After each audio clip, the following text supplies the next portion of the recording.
Chronicles 14, 1 through 17. Devotional focus verse. Therefore David inquired again of God, and God said unto him, Go not up after them, turn away from them, and come upon them over against the mulberry trees. And it shall be, when thou shalt hear a sound of going in the tops of the mulberry trees, that then thou shalt go out to battle. For God is gone forth before thee to smite the host of the Philistines. 1 Chronicles 14, 14 and 15. Both contemporary and biblical examples verify that God's guidance is perfect. It pays to obey even when we do not understand why or what He is doing. Some years ago, a team of gospel workers who smuggled Bibles into China waited at a pickup point in a village square. They were supposed to meet a contact who would say a password as proof they could safely deliver the Bibles to him, but the contact did not show up. Finally, the team left the area. Stopping at a park for a drink of water, rest, and prayer, they were puzzled. Why had their mission failed when they had looked to God for direction? After a time, the team became aware of 3 shabbily dressed men seated a short distance from them. One member of the team felt the Lord leading him to offer these men some water. To his amazement, as he approached, one of the 3 spoke the designated password in clear English.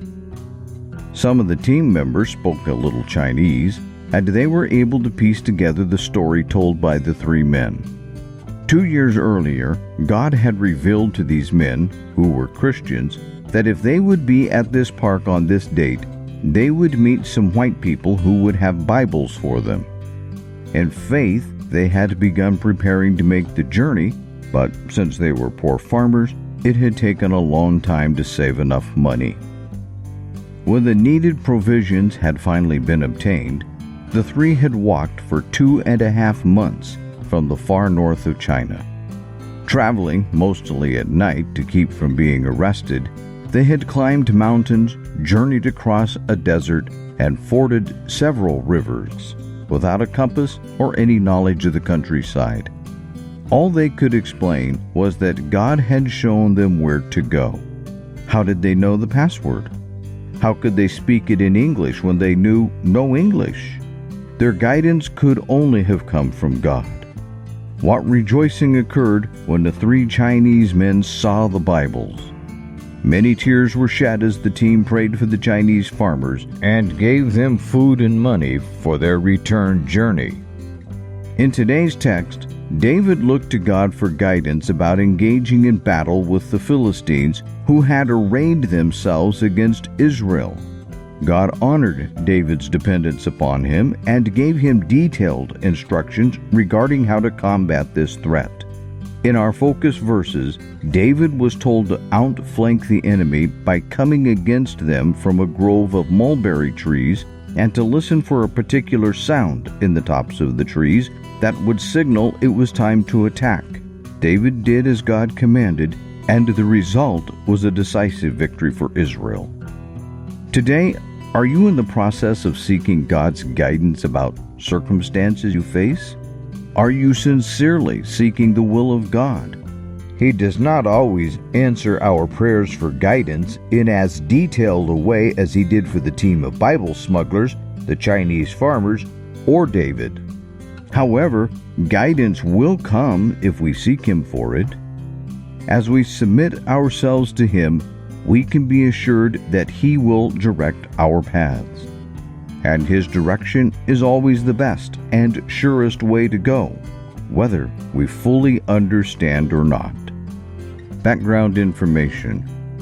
Chapter 14 records events early in David's reign, including God's blessing through the cooperation of Hiram, verses 1 and 2, a record of David's children born to him in Jerusalem, verses 3 through 7, and David's victories over the Philistines, verses 8 through 17. This chapter is inserted between the accounts of David's 2 attempts to move the Ark of God to Jerusalem. The timber and workmen sent to David by Hiram, king of Tyre, in verse 1, signaled Hiram's recognition of David as ruler of Israel. The Jewish historian Josephus recorded that Hiram reigned for 34 years and greatly enhanced the city of Tyre through his municipal projects. Bible scholars concur that such a powerful king would not have assisted David in the building of his house unless he considered David a significant and legitimate ruler. King Hiram later sent lumber and craftsmen to help Solomon in the construction of the temple at Jerusalem. See 2 Chronicles 2, 3 through 16. The list in verses 3 through 7 of the 13 children born to David while he was in Jerusalem repeats the list given in 1 Chronicles 3, 5 through 8. Solomon was the fourth of David's sons to be born in that location. The account of David's two victories over the Philistines parallels the record given in 2 Samuel 5, 17 through 25. The valley of Rephaim, mentioned in verse 9, was southwest of Jerusalem and formed part of the boundary between Judah and Benjamin. After gaining the victory over the Philistines in the first battle, David was wise enough to inquire again of the Lord before the second battle, and God directed him differently the second time. The Philistines brought their idols to the battle, presumably thinking these would help them defeat the Israelites. David's command that the Philistine idols be burned following the battle, verse 12, was an indicator of his purpose to lead the people in worshiping the true God, and was in obedience to God's command recorded in Deuteronomy 7:5. The mulberry trees, in verse 15, are thought to have been a species of poplar. Because David looked to God for his strategy, he was able to beat back the Philistine offensive. According to verse 17, the victory that resulted from David's obedience to God's instructions made him respected and feared among neighboring nations. Conclusion: God is able and willing to give clear direction to those who follow him and seek his guidance. 1 Chronicles chapter 14. Now Hiram king of Tyre sent messengers to David, and timber of cedars, with masons and carpenters, to build him an house. And David perceived that the Lord had confirmed him king over Israel, for his kingdom was lifted up on high, because of his people Israel. And David took more wives at Jerusalem, and David begat more sons and daughters. Now these are the names of his children which he had in Jerusalem: Shammua, and Shobab, Nathan, and Solomon. And of War, and Elishua, and Elpalet. And Noga, and Nepheg, and Euphia. And Elishama, and Beelida, and Eliphalet. And when the Philistines heard that David was anointed king over all Israel, all the Philistines went up to seek David. And David heard of it, and went out against them. And the Philistines came and spread themselves in the valley of Rephaim.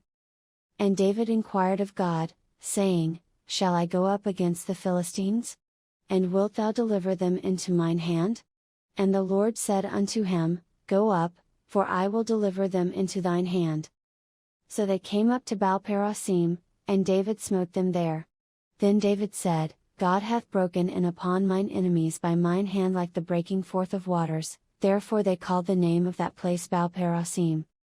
And when they had left their gods there, David gave a commandment, and they were burned with fire. And the Philistines yet again spread themselves abroad in the valley.